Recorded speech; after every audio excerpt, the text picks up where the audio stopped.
Hello everyone, welcome back to the workshop. We are going to have a bit of a break from the D7. We're going to have a look at the D5 frame that I bought ostensibly for the next project. It isn't good news. We get into the frame, we can start stripping it down and sort of looking at it in detail, and yeah, as I say, not good news. It's the first real proper look we've had at this frame since I bought it, and I probably should have looked at it a little bit sooner, because we've got some decisions to make, and you'll see anyway as the video goes on. This week I was very privileged. I was able to visit Ivan Dutton's workshop. He doesn't live very far from me, and having visited my workshop, he invited me over there. What a fantastic place is all I can say. If you recall from one of my previous videos, he has a channel called Shed Racing, where he restores vintage racing cars and all manner of classic cars. Some truly remarkable stuff. To call Ivan a retired racing driver would be wrong, because he's still racing at the age of 83, and he and his friend John run the workshop. And what can I say about John? He's an amazing talent. It was a real privilege to meet him.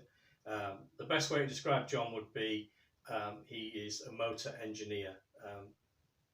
Yeah, he does some amazing things. So I could have taken lots of photographs and lots of video, but I've got to be honest with you, I was just too excited to be there. And they gave me a cup of tea as well. So, you know, what can I say? I did get some video of the Hall and Scott aircraft engined 1920s racing car. So there you go. That says it all, really, doesn't it? I hope you enjoy those. I'll put them at the end of the video.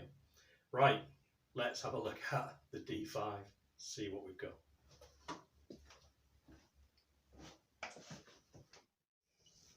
Whilst I'm in a bit of a lull with the D7, waiting for spares to come in, I thought, why not get the D5 frame back into the workshop and see if we can get it apart. I've done nothing with it since I bought it, and this hopefully will be the next project, so need to do something with it. I think it's been outside for some of its life, and you know, most of the fasteners, if not all of the fasteners, are stuck. But the rust is fairly superficial. It doesn't appear to have got a hold into the structure anywhere, so I think we'll be all right. So we're going to have a go at getting all these fasteners out and stripping the frame down into its constituent parts, and then we can clean them up and probably send them out for blasting, I think, and then have a really good look at the frame, get some primer on it to protect it, figure out what we're going to do. So yeah, that's the plan for this video, get this thing apart. It's been soaking for a few days now. I've given it quite a number of applications of just a general maintenance fluid. I get it from my local engineering supply store. You know, it's just a generic brand of your duck oil or your WD-40 or whatever it is that you like to use, but it's pretty good stuff actually, and it's fairly economical as well. And I apply it with a spray bottle, as you've seen, but I have this old Plus gas tin as well, which sentimental reasons, I suppose, I just like it. I've got an old photograph which was taken from an old magazine of Jeff Clues, the famous motorcycle journalist and vintage bike restorer when he was with us. I've got a photograph of his workshop, and there's a tin just like that in it. So that's kind of, when I was a kid, I used to look in that magazine and read about restoring bikes, and I guess that's what, you know, that was the bug that bit me, I suppose. So yeah, if it's not for the sentiment, why do we do it? Certainly not for the money, is it? Anyway, it's had a good soak, so we're going to have a go at some of these nuts and bolts. I think some of them will come out quite easily, others not so sure. This swinging arm pin, I think, is going to be a problem, because where it passes through the frame here, it's likely to be pretty nasty, and it's very difficult to get in there. You know, you can't get in there really. You can get around the pivot points, but yeah, this sort of fairly long stretch here is inaccessible. So we might have to use some heat, but we've got 1950s silent block bushes in here, and I don't know what they're made out of. I don't want them smoking and burning in here, so we'll have to be careful, I think. But anyway, let's have a go, see what we can do. We'll start down here on this, I think this is the rear brake pedal stop and the stand mount. So just, it looks like someone's got one out here, and the hole looks, I don't know what shape that would be, but anyway, that's moving. Oh, that's quite good. Yeah, whether there's any thread left in there, I don't know, but I don't think we'll be using this anyway, because our footrests will be up here somewhere, won't they, on a trials bike, and we won't be using a main stand. Yeah, that wasn't too bad. Okay, while I've got the quarter Whitworth on the go, we'll have a go at the engine mounting plates.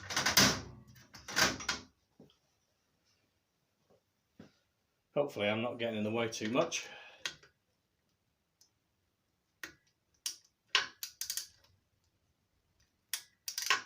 Turn it the right way, it helps, doesn't it? Oh, look at this. You probably see it wobbling around all over the place. This bench is not rigid at all.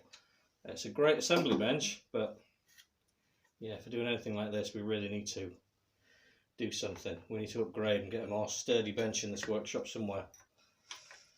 But that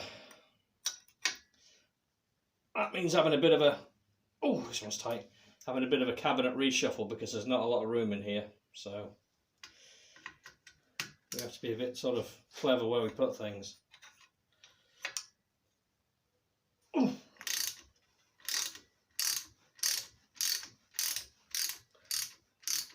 If you're thinking, wow, these are in remarkable condition, they're a new set that I happen to have, so they're only in there for safekeeping.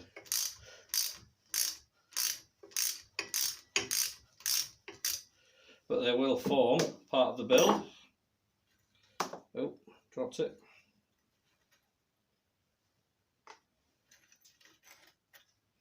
Oh, pretty crusty, but not terrible. You see that? Yeah, you can, can't you? Yeah, not the worst, not the worst. Where did that nut go? That dropped. There it is. Okay, we've got anything else that's that spanner size while we're working? Oh, there's one up here. You can't see that, can you? 1 second.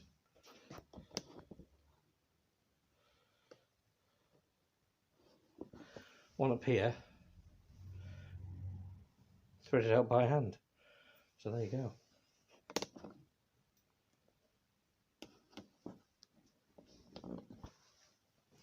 Okay, I'll have a go at this one next.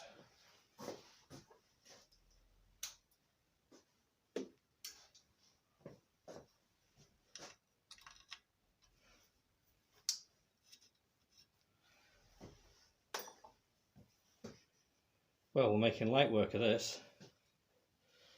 I don't know if that's a nut on there or whether it's actually captive. Let's give it a go and see what happens. What size is that? 3/16 Whitworth.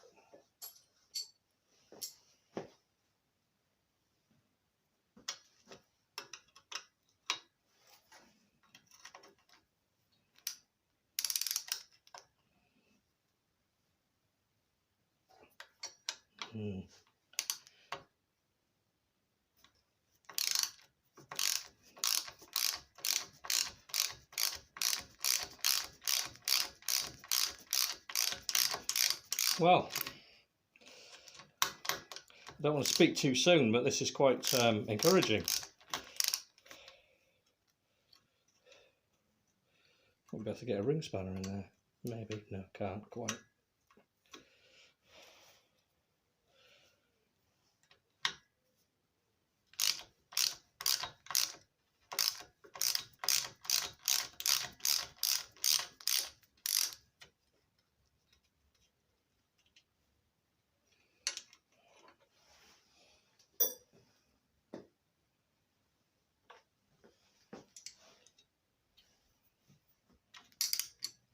This is the set screw that would hold, if the swinging arm pin was in the right place, this would be round here, and this would be the set screw that would hold the swinging arm pin in place.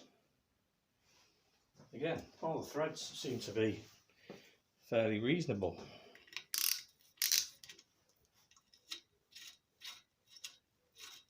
And there's not been any shenanigans. We've not been loosening things up off camera. This is as you see it. So there we go. But I do think that our luck will, you know, not be quite as good with the swinging arm pin, but we'll see. Right, I'm just going to get some more tools out, because the next thing is the swinging arm pin. There's a nut that looks like it could be a metric nut that's been forced on the end there, because it's not all the way on. It's a nylon Simmons type nut. So we'll get some tools to get that off, and then I think we'll have to relocate the frame so that we can, quite frankly, smash the granny out of this pin and then get it out. Right, stand by to get medieval.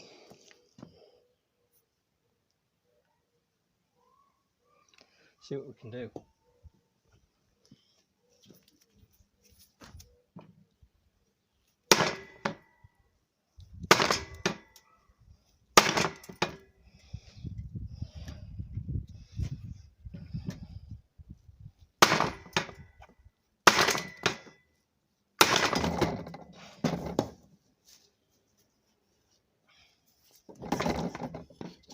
Okay, that is going.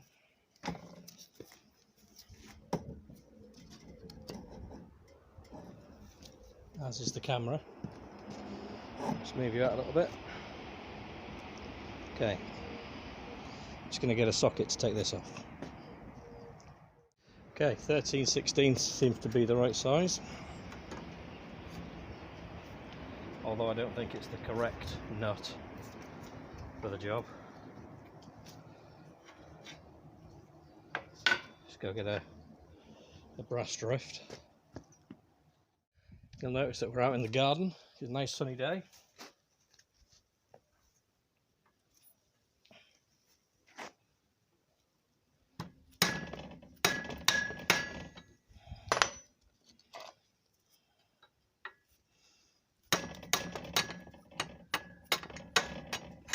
I think we've won. Yeah.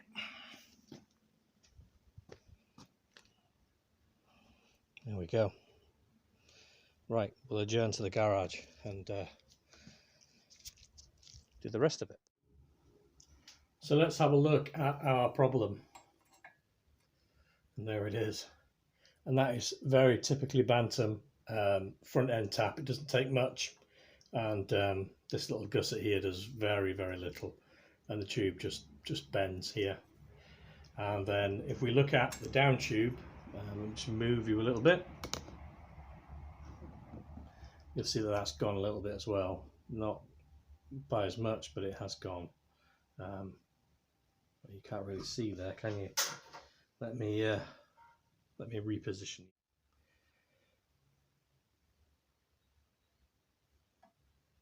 Okay, there we go.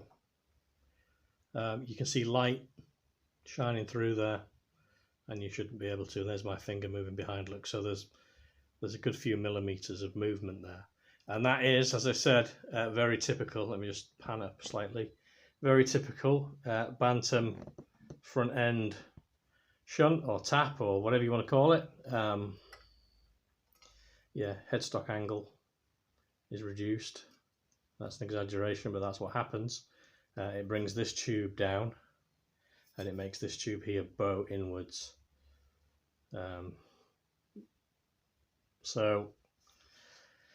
Never mind. I mean, it could be corrected. We could take it to a place that's got a motor liner or similar jig and get it done, but it's probably going to be a few £100 to do that. So it's not out of the question. We do have some issues with the rear subframe. There's some twists and turns in that as well. I think this has been used as a field bike and probably been, you know, you remember those teenage years. Enthusiasm outweighing skill by, you know, several factors. But anyway, I think that's probably the history of this frame. But at the moment, I'm going to look for another frame, I think. I have got an angle on D3, which would be nice because I know it doesn't have a swinging arm, and we do have a swinging arm that will fit the D3 from this frame. So we'll see. I've got a couple of other options as well that I'm looking at. But I'd like to stick with an early swinging arm frame if possible. I'll show you why I like them. So what do I like so much about these early D group swinging arm frames? Well, it's this feature here, this loop with the curved rear suspension mount. I really like it. I think there's something unmistakably BSA about it. And if you look at A and B group swinging arm frames, you notice this feature.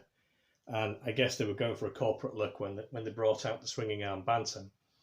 And it was lost on the D7 onwards, which probably gained in functionality, but at least to my mind, lost out aesthetically to this distinctly BSA look. So that's what I like about them. Hopefully, we can get another frame. Did I mention earlier? I can't remember.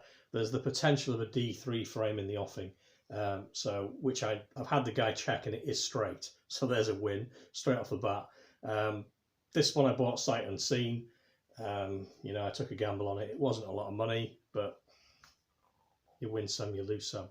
So if we can't get hold of another frame, I will consider getting this straightened and sorted out, because it would be a shame to waste it, but it all comes down to pounds, shillings and pence, doesn't it? If I can get another frame that's good for less money than it would cost me to sort this one out, then that's the option I'm going to take. So we will see. Anyway, I think that's enough for this one. I will put the clips on now of my visit to Ivan's place at Shed Racing, and hopefully you enjoy those. And if you go along and subscribe to his channel, I'm sure that you'll get some enjoyment from that as well. Speaking of which, at least a third of you are watching and you're not subscribed. So if you'd like to hit the button, I'd be very grateful. We won't cost you a shilling, and you join the ever-growing happy band, which I'm glad to say the numbers are going in the positive direction. So thank you very much indeed, everyone. The more numbers we get, the more YouTube shares us around, so we get a bit more exposure. So thanks very much indeed, and take care of yourselves. I'll see you on the next one. Bye for now.